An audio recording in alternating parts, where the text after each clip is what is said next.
Today at Roppongi Rocks headquarters we have Gustaf Jorde from Defleshed visiting us. Oh yeah. How are you? I'm fine. How about yourself? Doing very well. I've been watching you in concert the other day. Yeah. And you're still alive.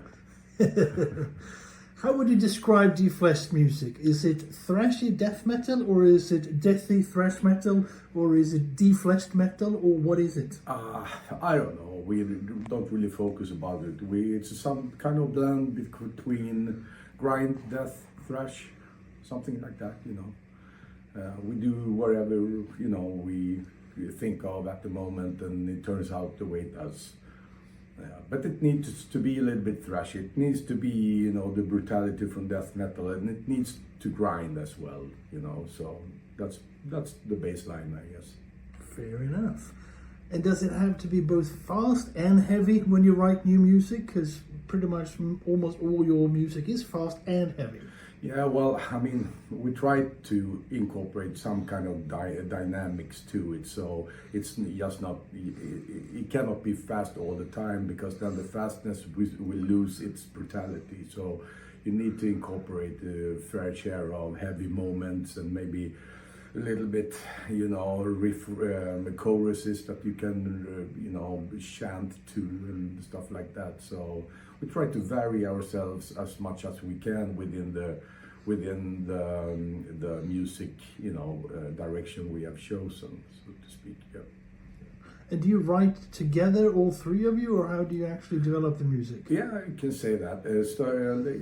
It all starts with Lars and his riffings, you know, and as for the latest album, those riffs were funneled to me, and I tried to set some lyrics to it. And then I have always, you know, some ideas about what will be what will be a chorus, what will be the verse, and so forth.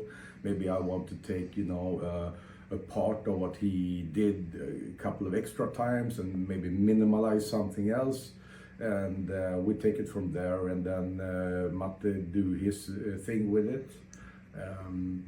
Preferably we are starting with Lars, then funnel it to Matte so he can do his stuff, and then I put the lyrics to it, you know. But it varies from time to time, and depending what, you know, what possibilities we have. So understood. But we are all very much incorporated into the music. I mean, Defleshed couldn't be Defleshed without any of us missing, so to speak, you know. So, and not one person of us could sound like Defleshed. We like to think it like that anyway. So yeah. Sounds good. Yeah. And it's been about 5 years now since you reunited after a 15-year gap. Yeah. Why did you decide to reunite? I don't know. I guess we were curious of how we would sound today compared to 17 years ago, as it was then. We had a barbecue happening at Lars. I don't live anymore in the town that we used to hang, but I was back in town, and we had the barbecue. Matte was with us, and we started to, you know, get drunk and play with the idea of doing a couple of songs, only a couple of songs, to see how it sounded, you know. So we did, and we went to Thomas Skogsberg to record just 2 songs for an EP, or you know. And it turned out a little bit better than we thought, and it was a little bit more fun than we thought, actually. So we started it from there, and then we got connected with Metal Blade, and then it turned out to be an album. And I'm sure there will be an album, one more album at least, before we fold once and for all. If we do, I don't know. We will see. Yeah. And you played with Raubtier during this break, and Matte was with Dark Funeral, among other things. How do you think you playing in other sort of established bands helped you when you reformed? I think it helped, at least from my perspective, it helped a lot, because that meant that these 17 years for me was not in a total, you know, silence. I kept myself going, and I got new perspectives. New perspectives is always good, you know. And for me, I think I become a little bit more professional when it came to playing and the performance wise. So Matte, he played with Dark Funeral consecutively. No, he played with Dark Funeral while he was in Dark Funeral, I think. And after we folded in 2006, he started with Raised Fist as well. Yes. So yeah, I think that helped him as well. I mean, there are some parts on the new album, Grind Over Marriage, that I can relate to his work with Raised Fist. So that's it can only be a good thing. Yeah. Good influence. And you've just finished a Japan tour. You played a couple of shows in Tokyo. You've been in Osaka and Nagoya as well. And I remember 3 years ago when you were here, you had a delay and you went straight from the airport onto stage. There was no time for sound check. And this time was a bit less rushed, was it? Yeah, this time we came 1 day ahead. So, and that was much better. Of course, we could settle down and rest for a day, and then we were in no rush. Last time, yeah, we were stranded in Dubai for 24 hours.